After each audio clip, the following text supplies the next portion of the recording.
Yo, what's up? Welcome to Technique Tuesday, where I share and break down my favorite techniques. And today, we're going to discuss the level change flat snap 1, a fantastic way to catch your opponent off guard with a basic technique turned bomb.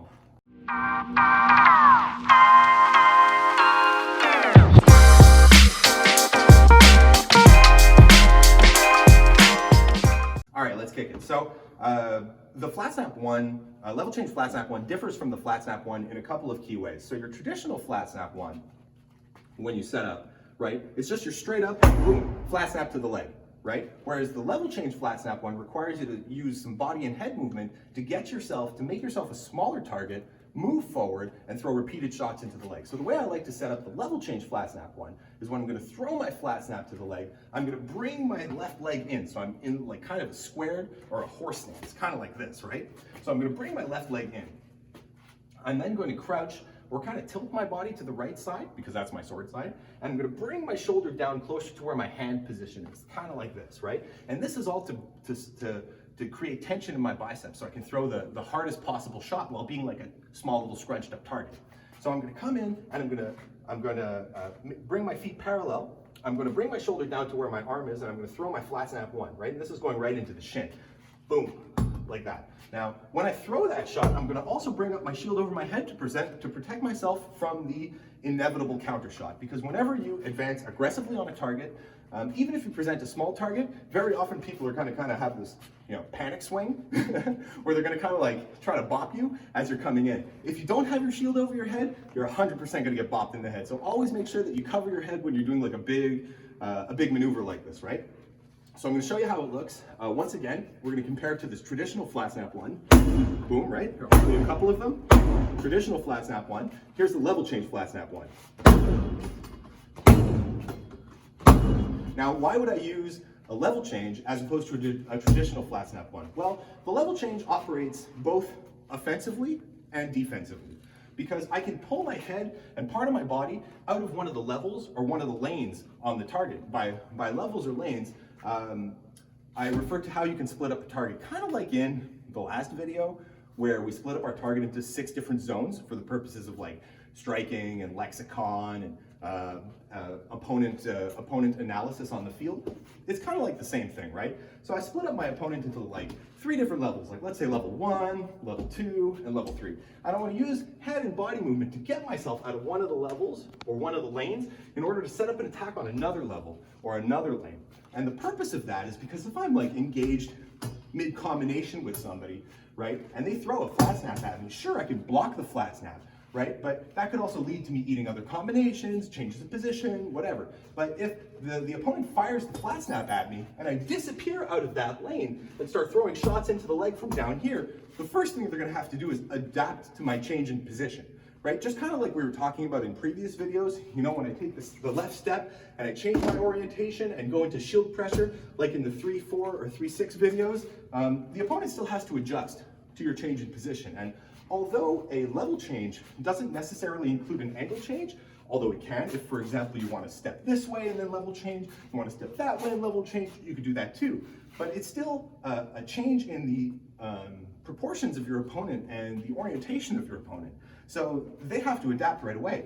And if you're really tricky and sneaky with your level change flat snap 1, it's a fantastic way to sneak in a shot that might not otherwise land, because you're going to condition your opponent so that when you disappear from that lane, they're not ready for it. What do I mean by that? Well, I'm going to show you a couple of different variations for how you can set up this shot and how you can make it like land in a little bit more of an aggressive way than traditionally.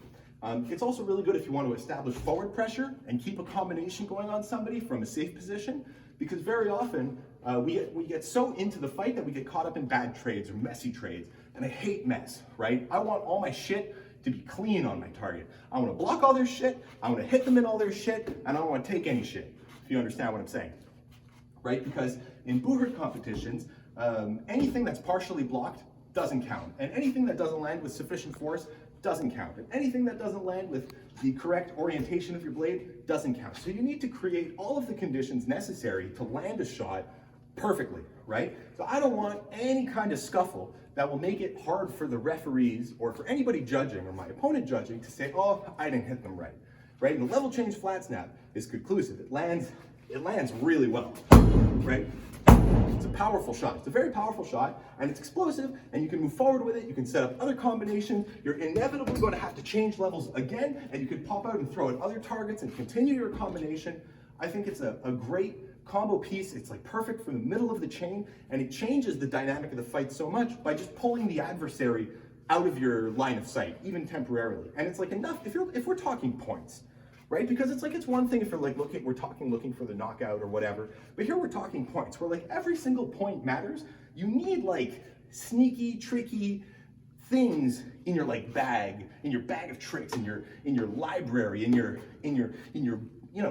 bag. You need to be able to reach deep down and pull something out that the opponent's not necessarily going to see coming. And when you're fighting at range with somebody, Flatsnap 1 is like not the hardest shot to defend, right? It can be, depending on the equipment that the opponent has, if they're fighting left leg lead or something like that. Flatsnap 1 can be like really annoying, but you can defeat Flatsnap 1 with a switch step. But the thing that makes the level change Flatsnap 1 really nice is because it's so forward aggressive and so explosive, you can go get that back leg. So if somebody's fighting out of the southpaw stance and you want to land level change Flatsnap 1, you're going to end up in this space here. You're going to end up like inside my shit, under my shield, under my legs, throwing into my back leg. So for me to get out of that position, I have to adjust, I have to move really far back, or I have to change angles, and that whole time you're going to be beating the shit out of me because my ability to counter is going to be hampered by the fact that you have your shield over you. And if you want to see kind of how that looks, right, if I'm squared up, right now I'm squared up, in front of the camera, and we're fighting, and then if I go level change Flatsnap 1, you're going to see exactly how much of my target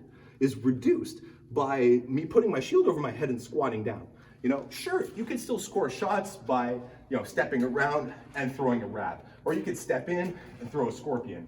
And those are probably the most effective ways to defeat something like that. You can also just try to apply pressure on the person and control them and like fight a dirty fight from that position. But the nice thing about this level change position is because my legs are all like, I'm springy, my thighs are also full of tension, I'm really able to push back and out really easily and return to my fighting stance without being compromised too much. I don't like doing the level change via lunge. I see a lot of people attempting moves like this by lunging in towards the target and throwing like this. I find this kind of position leaves you out of position. All of my body weight here is on my lead leg. So now for me to push off, it's like a big use of energy, it's a big explosion, whereas from this position, it's kind of like squatting. Both of my legs are doing the work to get myself back up, and the natural kind of movement from this position is to push your center of mass back. So you're naturally going to push out of this position, and with your shield over you like this, when you're pushing out of this position, the shield will naturally reorient itself in front of you, right? Because you're kind of coming out from under the shield. So you'll naturally recenter yourself after this technique. So I'm going to show you a couple of ways to combo in and out of it. And just a note, all of these can be faked, and they're really good fakes, especially if you're going to set up points. It's my sword master used to call it going to the well. You can go back to this well really often because it's just hard to deal with unless you know the response. It's pretty hard to deal with. So the first one I'm going to show you is I'm going to show you the 3-1, right? So Flatsnap 3, Flatsnap 1. The difference here is we're going to incorporate the level change, right? So I'm going to throw Flatsnap 3. As I'm throwing my Flatsnap 3 and returning to home base, I'm going to immediately start stepping in with my left and dipping to my right, right? So I'm going to throw and I'm returning and I'm already setting up and I'm already tilting. My shield is already coming over my head. So I'm ready to throw the shot before I'm ready to throw the shot, in the sense that I'm setting up some of the core components while I'm returning to home base, so that I'm not in this position, then starting my Flatsnap 1. Right? So I'm throwing my 3, then as my 3 is coming back, I'm stepping with my left and tilting to my right. I'm bringing my home base to my meeting, my sword with home base as I'm tilting and firing the Flatsnap 1.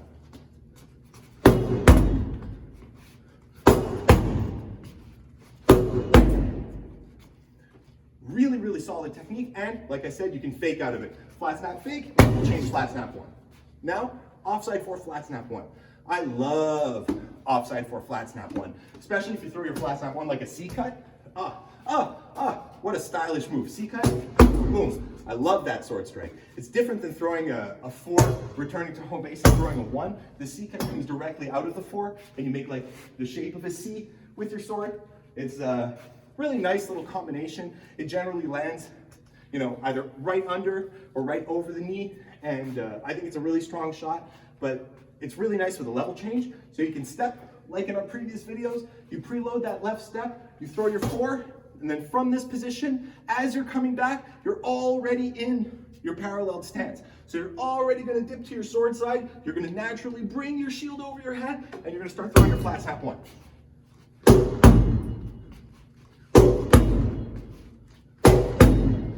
Right? And like with the flat snap 3, you can fake the offside 4.